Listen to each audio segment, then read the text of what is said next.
2022 সালের 24 ফেব্রুয়ারি হঠাৎ করেই ইউরোপের আকাশে যুদ্ধের সাইরেন। রাশিয়ার সেনাবাহিনী প্রতিবেশী দেশ ইউক্রেনে বড় আকারে হামলা শুরু করে। শুরু হয় দ্বিতীয় বিশ্বযুদ্ধের পর ইউরোপের সবচেয়ে বড় সংঘাত রাশিয়া ইউক্রেন যুদ্ধ।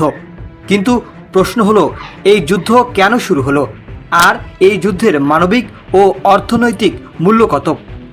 বিশ্লেষকদের মতে এই যুদ্ধ আসলে 2022 সালে শুরু হয়নি, এর শেকড় রয়েছে 2014 সালে।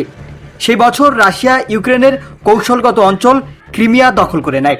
এরপর পূর্ব ইউক্রেনের ডোব্যাস অঞ্চলে রাশিয়ার সমর্থিত বিচ্ছিন্নতাবাদী গোষ্ঠী এবং ইউক্রেনীয় বাহিনীর মধ্যে সংঘর্ষ শুরু হয়।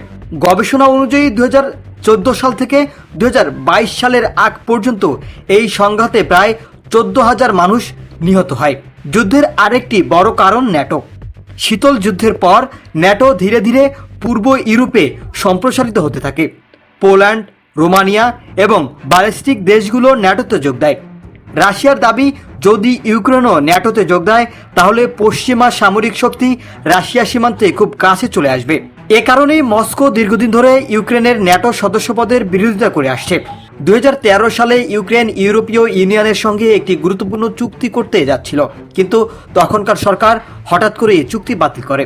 এর প্রতিবাদে রাজধানী কিয়েভে শুরু হয় বিশাল বিক্ষোভ, যা ইতিহাসে ইউরোমাইদান মুভমেন্ট নামে পরিচিত।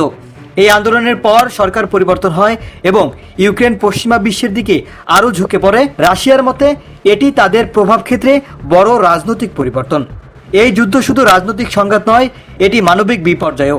বিশ্লেষণ অনুযায়ী রাশিয়ার সামরিক হতাহত প্রায় 12 লাখ, এর মধ্যে নিহত প্রায় 3 লাখের বেশি। অন্যদিকে ইউক্রেনের সামরিক হতাহত 5 থেকে 6 লাখ, এর মধ্যে নিহত প্রায় 1 লাখের বেশি। জাতিসংঘের যাচাই করা তথ্য অনুযায়ী ইউক্রেনে বেসামরিক নিহত প্রায় 16,000, রাশিয়ার বেসামরিক নিহত প্রায় 8,000-এর কাছাকাছি। তবে বিশ্লেষকদের মতে বাস্তবে এই সংখ্যা আরও বেশি হতে পারে। এই যুদ্ধের অর্থনৈতিক প্রভাবও বিশাল। ইউক্রেনের অর্থনীতি ব্যাপকভাবে ক্ষতিগ্রস্ত হয়েছে। বিশ্লেষণ অনুযায়ী যুদ্ধ চালাতে দেশটির মাসিক খরচ প্রায় $5 বিলিয়ন। অন্যদিকে রাশিয়াও ব্যাপক অর্থনৈতিক নিষেধাজ্ঞা ও সামরিক ব্যয়ের মুখে পড়েছে। অনেক আন্তর্জাতিক গবেষণা বলছে দুই দেশের সম্মিলিত অর্থনৈতিক ক্ষতি $1 ট্রিলিয়ন কাছাকাছি পৌঁছতে পারে। সব মিলিয়ে রাশিয়া ও ইউক্রেন যুদ্ধের পেছনে রয়েছে ক্রিমিয়া দখল, পূর্ব ইউক্রেনের সংঘাত, ন্যাটোর সম্প্রসারণ, ভূরাজনৈতিক প্রতিযোগিতা এবং রাজনৈতিক প্রভাবের লড়াই। এই যুদ্ধ এখন শুধু দেশে নয়, এটি বিশ্ব রাজনীতির নতুন বাস্তবতা তৈরি করেছে। আর প্রশ্নটা এখনও রয়ে গেছে, এই যুদ্ধ শেষ হবে কবে?